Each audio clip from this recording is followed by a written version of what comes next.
Hi Priyanka ಅವರೇ, ನನ್ನ ಹೆಸರು ನವೀನ್ ಅಂತ. ಹಾಯ್. ಕೂತ್ಕೊಳ್ಳಿ, ಕೂತ್ಕೊಂಡೇ ಮಾತಾಡೋಣ.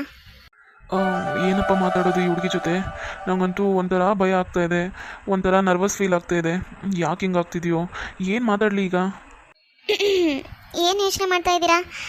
ಮಾತಾಡೋಣ ಅಂತ ಬಂದು ಏನೋ ಯೋಚನೆ ಮಾಡ್ಕೊತ ಕೂತ್ಬಿಟ್ಟಿದ್ದೀರಾ? ಅದು ಏನು ಮಾತಾಡಬೇಕು ಅಂತ ಗೊತ್ತಾಗಲಿಲ್ಲ.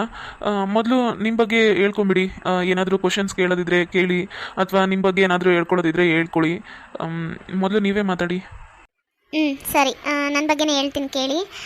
ನನಗೆ ಏನನ ಆಗಲಿ, ನಂಗೆ ಅನಿಸಿದ್ದನ್ನ ಅಲ್ಲೇ ಮುಖದ ಮೇಲೆ ಹೇಳಿನೇ ಅಭ್ಯಾಸ. ನನಗೆ ಡೈರೆಕ್ಟಾಗಿ ಹೇಳ್ಬಿಡ್ತೀನಿ. ನನಗೆ ಅದು ಮನಸ್ಸಲ್ಲಿ ಇಟ್ಕೊಳಕ್ಕೆ ನಂಗೆ ಇಷ್ಟ ಆಗಲ್ಲ. ಮನಸ್ಸಲ್ಲಿ ಒಂದು ಹೊರಗಡೆ ಒಂದು, ನಂಗೆ ಆ ಥರ ನಾಟಕ ಮಾಡೋಕ್ಕೂ ಇಷ್ಟ ಆಗಲ್ಲ. ನಂಗೆ ಏನೇ ಇರಲಿ, ನಂಗೆ ಅನಿಸಿದ್ದನ್ನ ಮುಖದ ಮುಂದೆನೇ ಹೇಳ್ಬಿಡ್ತೀನಿ. ಅವ್ರಿಗೆ ನೋವಾಗುತ್ತೆ ಅಥವಾ ಅವ್ರು ಫೀಲ್ ಆಗ್ತಾರೆ, ನನ್ನ ಮಾತಿಂದ ಅವ್ರಿಗೆ ಹರ್ಟ್ ಆಗುತ್ತೆ ಅಂತ ನಾನು ಅದನ್ನು ಮನಸ್ಸಲ್ಲಿ ಇಟ್ಕೊಂಡು ನಾನು ಅದನ್ನೇ ಕೊರಗೋಂಥ ಕೆಟಗರಿ ನಾನಲ್ಲ. ನನ್ನ ಕಣ್ಣು ಮುಂದೆ ಏನಾದರೂ ಅದು ತಪ್ಪು ನಡೀತು ಅಂದರೆ, ಅಥವಾ ಎಲ್ಲಾದರೂ ಅನ್ಯಾಯ ಆಯಿತು ಅಂದರೆ, ಅದನ್ನು ನನಗೆ ಯಾರೇ ಆಗಿರಲಿ ಕೇಳೋದಿಲ್ಲ. ಅದು ಅಪ್ಪ ಆದರೂ ಸರಿ, ಅಮ್ಮ ಆದರೂ ಸರಿ, ಅಥವಾ ಕಟ್ಕೊಂಡಿರೋ ಗಂಡನೇ ಆದರೂ ಸರಿ, ಅಥವಾ ಹೊರಗಿನವರೂ ಆಗಲಿ, ನಂಗೆ ಯಾರೇ ಆಗಲಿ ನಾನು ಅವ್ರಿಗೆ ಭಯಪಡೋಂಗಿಲ್ಲ. ನಂಗೆ ಅಲ್ಲೇ ಅವ್ರನ್ನ ಖಂಡಿಸಿನೇ ಅಭ್ಯಾಸ. ನಾನು ಎಲ್ಲರನ್ನೂ ಒಂದೇ ಥರ ಕಾಣ್ತೀನಿ. ಅಪ್ಪ ಅಮ್ಮ ಅಂತೇಳಿ ಅವ್ರೇನಾದರೂ ತಪ್ಪು ಮಾಡಿದ್ರು ಅದನ್ನು ಹೊಟ್ಟೆಗೆ ಹಾಕ್ಕೊಳ್ಳೋದು, ಅಥವಾ ಅದನ್ನೇ ಹೋಗ್ಲಿ ಬಿಡು ಅಂತ ಅನ್ನೋ ಕ್ಯಾಟಗರಿ ಅಲ್ಲ. ನಂಗೆ ಇಷ್ಟನೂ ಆಗೋದಿಲ್ಲ. ಅದು ನನಗೆ ಬಂದುಬಿಟ್ಟಿದೆ, ಅದು ಬ್ಲಡ್ಡಲ್ಲಿ. ನಾನೇನೂ ಮಾಡೋಕ್ಕಾಗಲ್ಲ, ನಾನು ಚೇಂಜ್ ಮಾಡ್ಕೊಳ್ಳೋದು ಇಲ್ಲ. ಈ ಹುಡುಗಿ ಏನಪ್ಪ ಇಷ್ಟು ಜೋರಾಗಿದ್ದಾಳಲ್ಲ? ಆದರೂ ಅಷ್ಟು ಡೈರೆಕ್ಟಾಗಿ ಮುಖ ಕೊಡ್ದಂಗೆ ಮಾತಾಡ್ಬಿಟ್ರೆ ಪಾಪ ಅವ್ರಿಗೆ ಬೇಜಾರಾಗುತ್ತೇನೋ, ಅಥವಾ ಅವ್ರಿಗೂ ಫೀಲ್ ಆಗುತ್ತಲ್ಲ. ಫೀಲ್ ಆದರೆ ಆಗಲಿ ಬಿಡಿ, ನನಗೇನು. ಅವ್ರು ತಪ್ಪು ಮಾಡಿದಾರಂದರೆ ಅದನ್ನು ಅನುಭವಿಸ್ಬೇಕಷ್ಟೇ. ಈಗ ಅವರು ತಪ್ಪು ಮಾಡೋಕ್ಕಿಂತ ಮುಂಚೆ ಯೋಚನೆ ಮಾಡ್ಬೇಕು ತಾನೆ.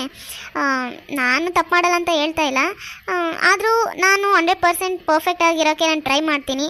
ಒಂದು ವೇಳೆ ಏನಾದರೂ ತಪ್ಪು ನಡೀತು ಅಂದರೆ ಅದನ್ನು ನಾನು ತಿದ್ಕೋತೀನಿ. ಯಾರಾದರೂ ಇದು ತಪ್ಪು ಅಂತ ಹೇಳಿದ್ರೆ ಅದನ್ನು ನಾನು ಒಪ್ಕೋತೀನಿ. ಆದರೆ ನಂಗೆ ಗೊತ್ತಿದ್ದು ತಪ್ಪು ಮಾಡೋರು ಅಥವಾ ಆಟ ಆಡೋರನ್ನ ಕಂಡ್ರೆ ನಂಗೆ ಆಗೋದಿಲ್ಲ. ಅಂಥವ್ರಿಗೆ ನಾನು ಸರಿಯಾಗಿ ಜಾಡಿಸ್ತೀನಿ. ಏನೋ ತಿಳಿದೇ ತಪ್ಪು ಮಾಡಿದ್ರೆ ಕ್ಷಮಿಸ್ತೀನಿ, ಅಥವಾ ಅವ್ರಿಗೆ ಬುದ್ಧಿ ಹೇಳ್ತೀನಿ. ಕೇಳಿಲ್ಲ ಅಂದಾಗ ಮಾತ್ರ ನಾನು ಆ ಥರ ಅವರಿಗೆ ಹರ್ಟ್ ಆಗೋ ಥರ ಮಾಡೋದಷ್ಟೇ. ಸುಮ್ಮನೆ ಆ ಥರ ಎಲ್ಲ ಮಾಡೋಕ್ಕೋಗಲ್ಲ ನಾನು. ಯಾಕಂದರೆ ನಾನು ಮನುಷ್ಯಳೇ ತಾನೇ.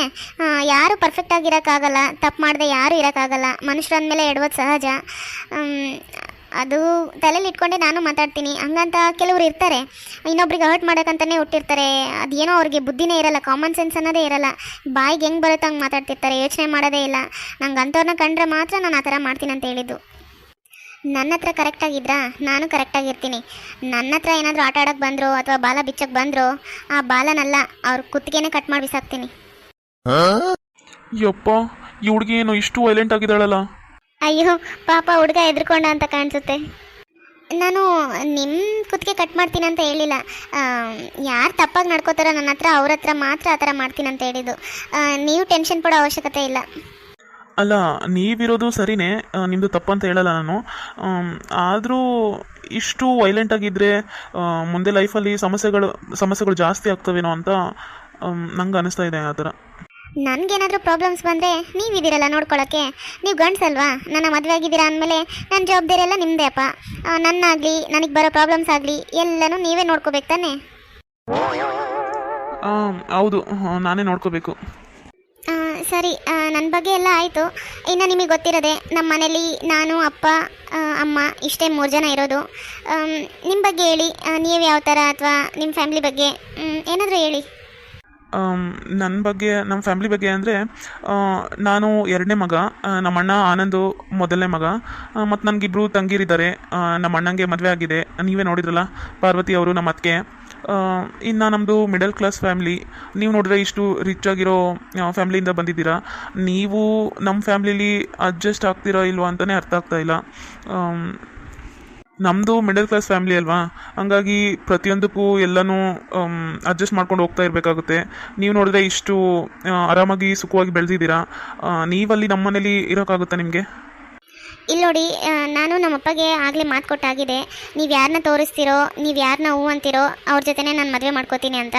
ಹಂಗಾಗಿ ಈಗ ಆ ಮಾತಿಗೆ ತಪ್ಪಕ್ಕಾಗಲ್ಲ. ನಾನು ಅಡ್ಜಸ್ಟ್ ಆಗ್ತೀನಿ. ಎಲ್ಲಿವರೆಗೂ ಅಂದರೆ ನನಗೆ ಎಷ್ಟು ತಡ್ಕೊಳಕ್ಕಾಗುತ್ತೋ ಅಲ್ಲಿವರೆಗೂ ತಡ್ಕೋತೀನಿ. ಅದೇನಾದರೂ ಮಿತಿ ಮೀರಿತು ಅಂದರೆ ಮಾತ್ರ ಬೇರೆ ಇರುತ್ತೆ. ಬೇರೆ ಇರುತ್ತೆ ಆಮೇಲೆ ಅಂದರೆ ಏನರ್ಥ? ಏನು ಮಾಡ್ತೀರಾ? ಏನಿಲ್ಲ, ನಿಮ್ಮನ್ನ ಕರ್ಕೊಂಡು ಬೇರೆ ಮನೆ ಮಾಡ್ತೀನಿ ಅಷ್ಟೇ. ಈಗಿನ ದಿನದಲ್ಲಿ ಅದೆಲ್ಲ ಕಾಮನ್ ಆಗಿದೆಯಲ್ಲ, ಅದಕ್ಕೆ ಭಯ ಪಡೋದು ಅಥವಾ ನೋವು ಮಾಡ್ಕೊಳ್ಳೋದು, ಬೇಜಾರಾಗೋದು ಅದೇನೂ ಇಲ್ಲ.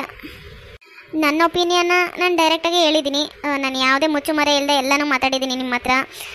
ಈಗ ಮದುವೆಗೆ ಮುಂಚೆ ಒಂಥರ, ಮದುವೆ ಆದಮೇಲೆ ಒಂಥರ, ನನಗೆ ಇದೆಲ್ಲ ಇಷ್ಟ ಆಗಲ್ಲ, ಅದಕ್ಕೆ ಎಲ್ಲನೂ ಹೇಳ್ಕೊಂಡಿದ್ದೀನಿ ನಿಮ್ಮ ಹತ್ರ.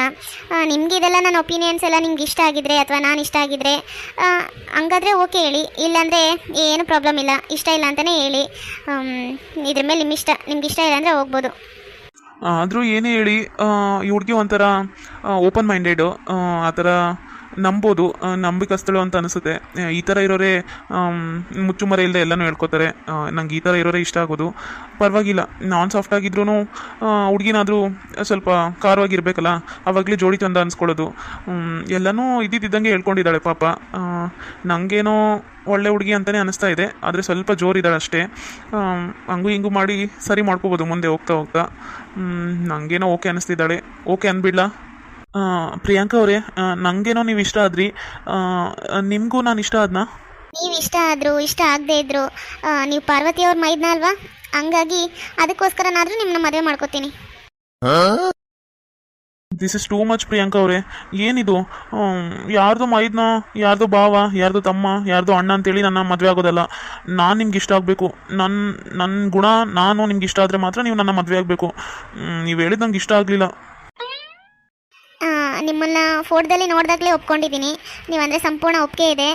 ನಿಮ್ಮನ್ನ ಫೋಟೋದಲ್ಲಿ ನೋಡಿದಾಗ ನಂಗೆ ಇಷ್ಟ ಆಗಿದ್ದಕ್ಕೆ ನಮ್ಮ ಅಪ್ಪಗೆ ಹೇಳಿದ್ದೀನಿ, ಅಲ್ಲಿ ಹೋಗಿ ನೋಡ್ಕೊಂಬರ್ರಿ, ಮಾತಾಡ್ಕೊಂಡು ಬರ್ರಿ ಅಂತ ಹೇಳಿದೆ. ನೀವು ನನಗೆ ಓಕೆನೇ.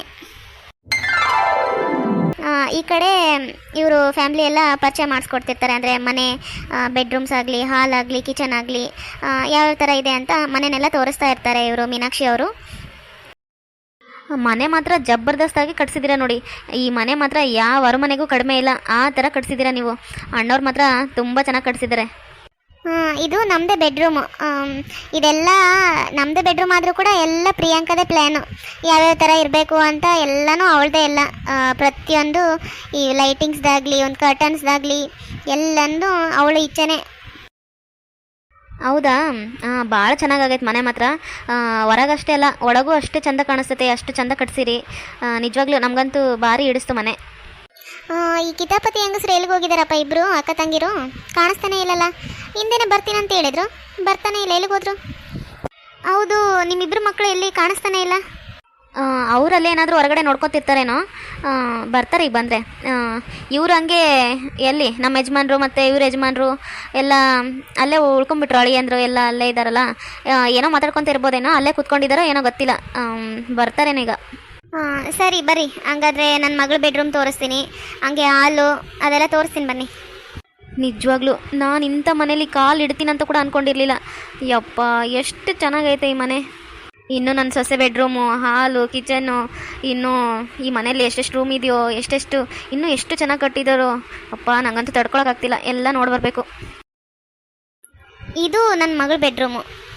ನಿಮ್ಮ ಮಗಳ ಬೆಡ್ರೂಮ್ ಕೂಡ ನಿಮ್ಮ ಬೆಡ್ರೂಮ್ಗಿಂತ ಇನ್ನೂ ಚೆನ್ನಾಗಿದೆ ಅಲ್ಲ.